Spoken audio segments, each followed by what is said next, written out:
Maligayang pagbalik mga kasolid, $150 million laban na kasakagad kasi Berolites laban kay Sanchez 50-50. Naoya Inoue, Wonderboy nalalapit na.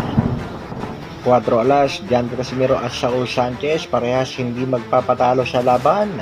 Babate ka, baka naman maging tabla ang kanilang laban. Iyan ang ating mga pag-uusapan para sa ating unang balita mga kasolid. Terence Bud Crawford muli na namang nag-call out dito kay Saul Canelo Alvarez matapos nga nitong manalo sa laban kontra Berlanga. Terence Crawford and His Excellency Turki Al Sheikh called out Canelo Alvarez following his victory over Edgar Berlanga on Saturday night. Hay naman sa ilang boxing fans, halip na maghamon daw si Crawford kay Canelo, pagbigyan muna ang rematch kontra Madrimov dahil controversial daw ang naging desisyon sa kanilang naging bakbakan. Banat naman ni Saul Canelo Alvarez, wala nang maraming usapan kung ibibigay ang $150 million para sa Crawford fight. Tuloy kaagad ang kanilang laban.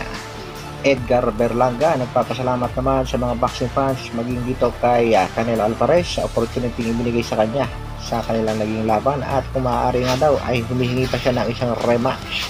Ang tanong, pagbibigyan kaya siya ni Canelo Alvarez? Dahil sa kasalukuyan, ang target ni Alvarez ay itong si Dimitri Bivol. Kung manalo nga ito kay Arthur Beterbiev, ay gusto niyang ikasa ang kanilang rematch.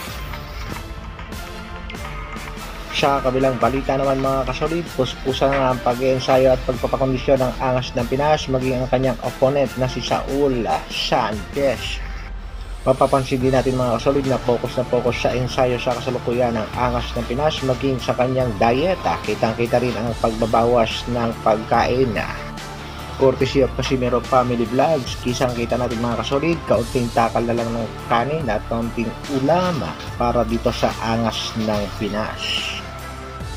Marami namang boxing fans ang nakapansin dito kay Saul Sanchez na nasa magandang kondisyon nga daw dahil sa ipinakita nitong sparring, bato-bato at napakaganda nga daw ng katawan nitong si Sanchez. Medyo mabigat na laban daw ito para sa ating pambatong si Alas dahil ito nga si Memo Heredia ang isa sa mga conditioning coach nitong si Saul Sanchez, kaya nga naman 50-50 daw ang magiging laban. Sa kabilang dako naman, Wonderboy Carl James Martina nalalapit na nga sa The Master ng Japan na si Naoya Inoue. Ito na naman si Wonderboy ang gustong itapat ng MP promotion dito sa halimaw ng Japan na si Naoya Inoue. Matatanda natin na sa laban nito si Marlon Tapales kay Inoue, sinabi nga ng MP President mananalo daw si Tapales pero bagsak nga itong si Tapales. At hindi nga umubra sa halimaw ng Japan. Pagdating naman kay TJ Doheny, sinabi ng MP President gugulatin daw si Inoue. Eto nga mga kasolid at gulat na gulat itong si Naoya Inoue. At dahil nga sa pagkagulat ng Japanese Master Doheny, umayaw sa bakbakan.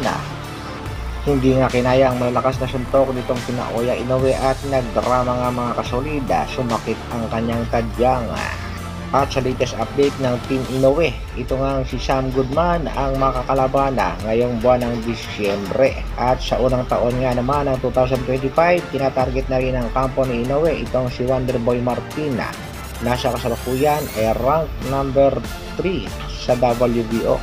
At siguradong mas aangat pa sa ranking dahil sa pagkapanalo kay Anthony Jimenez Salas. Ang tanong dyan mga kasolida, dapat nga kayang itapat na ng MP promotion itong si Wonderboy dito kay Naoya Inoue, Japanese Master.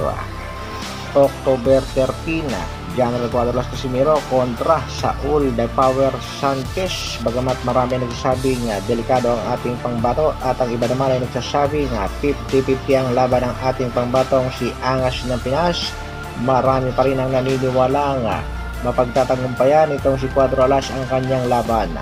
Target nga ni Alas na tapusin si Sanchez sa unang round ng kanilang bakbakan. Hanggang dito na lang muna mga kasolid. Maraming salamat sa patuloy na pagsuporta at panonood.